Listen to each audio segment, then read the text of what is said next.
Welcome back to Gappleton. This is part 3 of the C10 4-link build. I am joined today by Taylor and Kaya, the shop dog. We are going to see if we can't get the bed off. I have the 4-link kit pretty much finished up with the brackets. I got this bigger one, the front one, cut out the other night. From the previous video, it's the same process as this one, doing the doubler plates and all that, so wasn't really worth filming. But yeah, these are all welded up. Welds are getting a little more minty. Happy about that. Yeah, so we're gonna get to work getting the bed off of the truck and see what we can't do. So because these are carriage bolts, they're really prone to stripping out the holes. If the bolt starts to lift a little bit and starts to spin, it could waller out that hole that needs to stay square, like that one there. So what we're doing is setting this piece of steel over there, and Taylor's putting all his weight on it as I back the bolt off to keep that head driven down into the square hole so that we don't round it out. All right. Clear.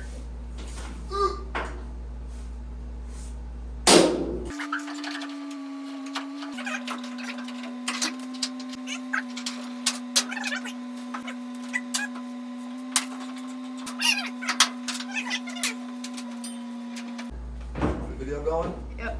Can you see me? Now you can. Okay. I bought this action camera off of Wish. Yeah. It showed up. It literally looks like VHS recorder from the 80s. The video quality is so bad. Really? It's I'll have to show you the video. Okay. It has like the little timestamp down in the, like running in the bottom corner and everything, and like it's super grainy and way over focused. Is it supposed to be like that, or it showed that it was gonna be like, oh, 4K HD? Oh, of course it said that. Yeah. Yeah, but it's not. You're What gonna are, get we fired. paying, what are we paying you for? Jeez, who hired her? I'm that short guy. When is he gonna help? That short guy. Jesus. Okay. Fuel filler necks. I think this one's not even connected.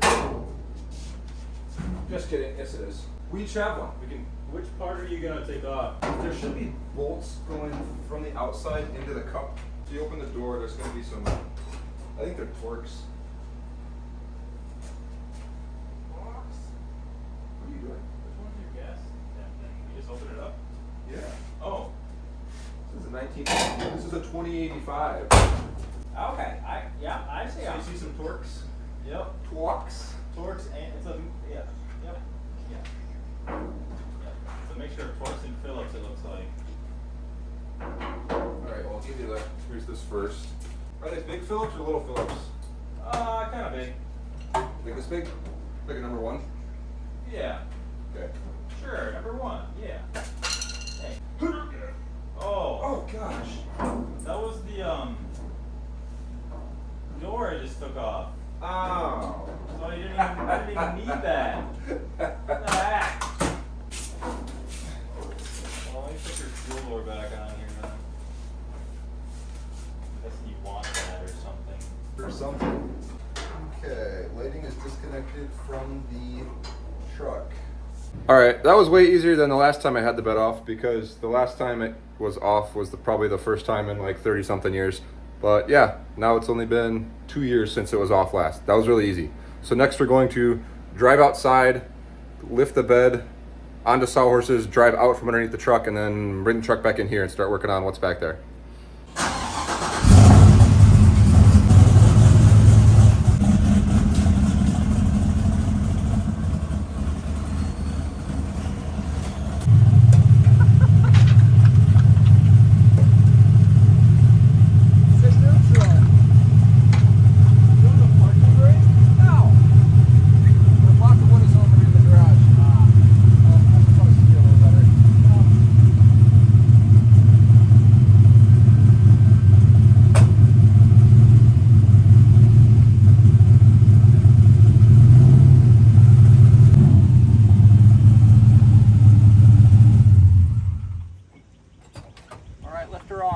Okay.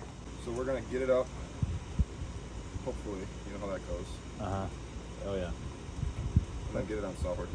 Nick and I struggled. Where are we? Okay, but with the truck sitting here, how are we gonna pick it up and move the truck?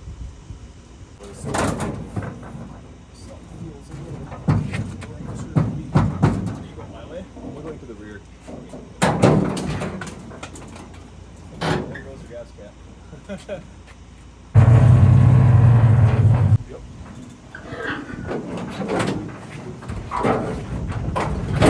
Oh yeah. A little back heavy. We should have taken the tailgate off. No, no, no. I'm in. Are you in? Yep. Alright. Oh, perfect. NBD. Correct. This end is really light. Are you stand there? I'll drive the truck away. Yeah. So if you can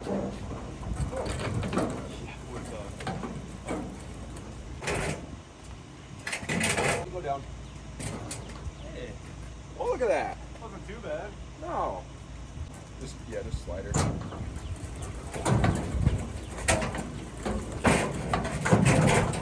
And I'll come around and move. I just had it under the bed part. This is a heavy bed. You have to bed. Oh, let's go.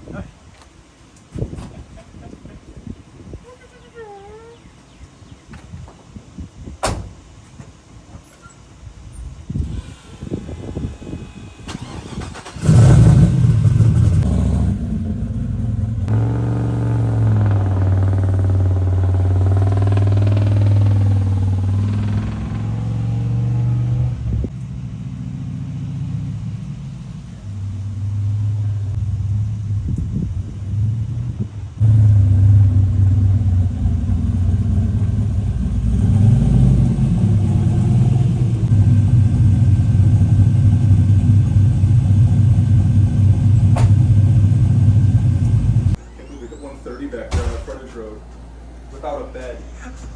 That didn't happen. All right, we're back. So here's the 4-link that's in there right now. This is a triangulated 4-link. So these lower bars here, those run relatively parallel to the frame. And then these upper bars are what are responsible for locating the axle left and right. So this way. And yeah, fun little thing that happened was in the process of cleaning up the frame and getting off the spring perches, those, I looked at them and like, those spring perches look like really good shock mounts. And that's what they became. So kept the same little through hole on them, zapped them, just fried them right to the thing. So yeah, shout out to my buddy Dan Mumper from Dan's Welding Service down in Milwaukee. This was the very first thing that, my first interaction with Dan. Taylor and I were actually putting this in, and he had to leave because he had something to get to, and I'm left alone at like 5 o'clock at night in my townhouse with my truck taken apart, pretty much like this, without an axle in it, and my circuit would not work my welder. I didn't have enough power. So I called my buddy Dan. Well, he wasn't my buddy at the time. He was a guy that I knew local that did mobile welding service. And so he came out at like 9 o'clock at night and fried this thing up for me enough to make it a roller again.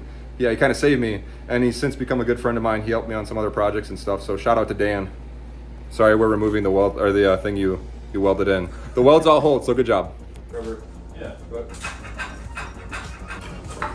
Oh, she's up. Why are you up? That guy's voice.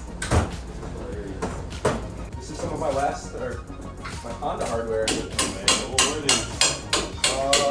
Yes. Let's see if we can figure it out. Subframe. No. What is we're fine.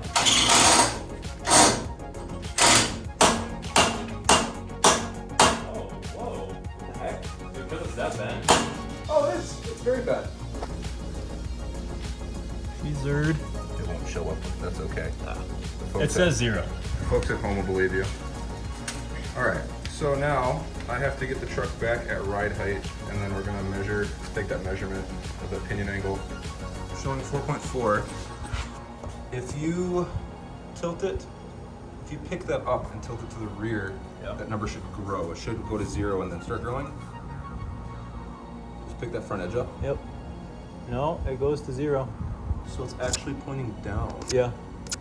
Interesting. Huh. 4.4, pointing down. That's so wild because I didn't have any driveline vibration or anything because the engine's obviously tilted back.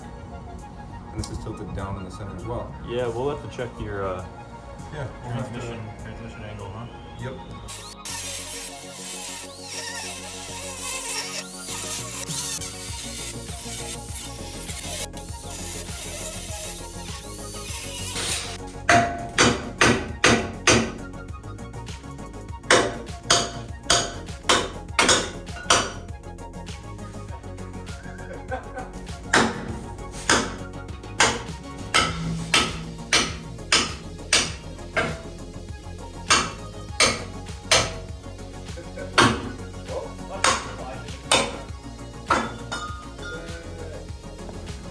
right, project update. We have successfully removed all kinds of nonsense from the frame that we don't need anymore. You can see remnants below of old exhaust hangers, the shock mount, the right there, the bump stop. Yep, more nonsense there. Smacked out a lot of rivets that were still sitting in here, and it's actually cleaning up pretty good. So let's see. Yeah, I think the only thing left to actually remove off the frame is going to be the actual 4-link mounts that are welded in now, which I don't think I'm quite ready to do, just because we need more math and more measurements just to make sure the axle goes back right where we intend. All right, project update. Today is muy caliente. That's very hot. I have the rear end out of the truck. It was there, now it's there. I have all of the nonsense cleared off of it. I've cut off all the old 4-link brackets, the ones off of the center section, and then the lower ones, they're all kind of scattered throughout the garage. Next, we're gonna get this up on the table here, up on jack stands, and start assessing fitment. So you may have been wondering all along, James, how are you gonna get those brackets over the rear end, because you already got the ends on? You're not gonna cut the ends off, are you? Well, no. All this whole time, the plan all along has been to cut the brackets. So that's just what we did. Wow, I look like I've been doing something. Yeah, we cut the brackets. So I took a slice with the portaband out of 2 different spots so that I could fit the bracket around the rear end. I used the portaband because it has a really thin kerf, so the cut wasn't going to take much material. Would be no big deal to weld it back in. And I just discovered another feature of this. So when I cut these brackets out, I did this hole a 1/16 oversized, just so I'd have a good groove to weld in, and you can kind of see the gap. You can see it kind of loosely fitting there. Well, now that I have this piece that's a perfect tangential portion to the center, I can actually drive this wedge in and snug up and eliminate all the gap. And all it's gonna do is leave me with a slight lip in the front on this edge. But I can use it basically to clamp tight to fit snugly around the axle tube. So my next step is gonna be to perfectly clean up the axle tube so that I can complete the circle of the brackets, and then, yeah, weld them on so that they're actually permanently on. Still freely allowed to move up and down the axle, but just whole and contained on the axle. Wow, my face is very dirty. Holy cow. So, yeah, that's gonna be the next step. Clean up the axle tubes, knock off all the little bits of weld and whatnot that's left over, and then put the brackets back into one piece.